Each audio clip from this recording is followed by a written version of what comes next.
So after months of picking up non-stop PS4 games for a collection, I want to do a PS4 game review. Yeah, since I did a PS4 video and did some video game reviews, I haven't done one for PS4. As I'm doing this video, I have beaten 7 games, which is great. So I had a toss-up of 2 games I beat first. However, I'm saving Spider-Man 2018 for a review next month. So Crash Bandicoot 4, It's About Time, was the #1 choice, even though it was my second PS4 game that I beat. But hey, tight schedule like always. I have played the Crash Bandicoot games since I was little. 3 Warped was the first game I ever played, then later on got the Insane trilogy, which I have planned to do a review on that. But it was cool to see Crash Bandicoot back because the games from the 2000s were not doing too good. So Activision, who owned the rights to this series, Insane Trilogy was a great way since they remastered the 3 PS1 games. After it came out, they decided to bring more. They brought out a racing game, which I haven't tried it yet, and less than a year ago, a new Crash Bandicoot game made it in, titled It's About Time. Which, I have to admit, the title was a nice way because it was time to bring a new Crash Bandicoot game.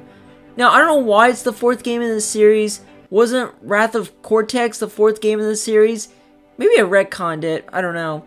I won't say too much about the story since Crash has to defeat Dr. Cortex once again with the help of some colorful characters. But I will say, the story is pretty interesting compared to the first 3 I played. The story is not really the focus is the gameplay. If you guys know, platformers are my favorite genre in gaming, and I enjoy these kind of games. The game has the same mechanic as the other Crash games.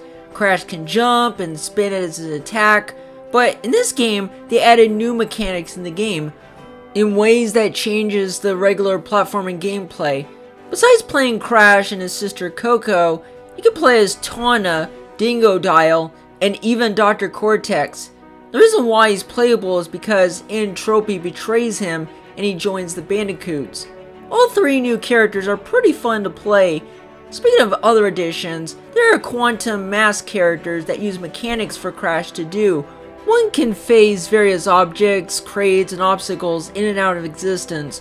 One can spin violently after a jump to hover in the air and glide. One can slow down time, and one can flip the direction of gravity, which makes the gameplay more interesting.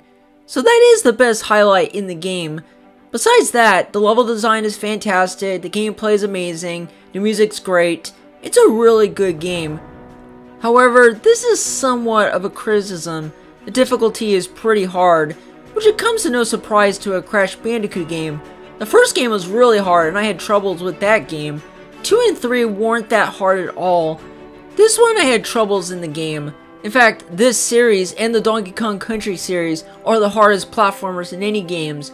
You can say about the other platforming franchises, but at least they weren't super difficult compared to this game.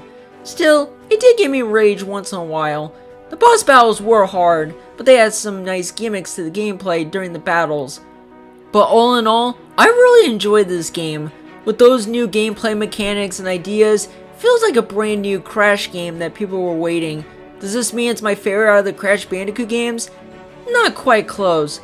It's actually a second favorite because it was the way to bring new life into it.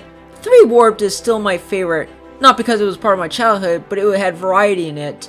But yeah, 4 It's About Time is my second favorite in the Crash Bandicoot series. Also, side note, I picked up the game on the PS4 back in February. A day after I picked it up, Activision announced that the game is also coming to Nintendo Switch.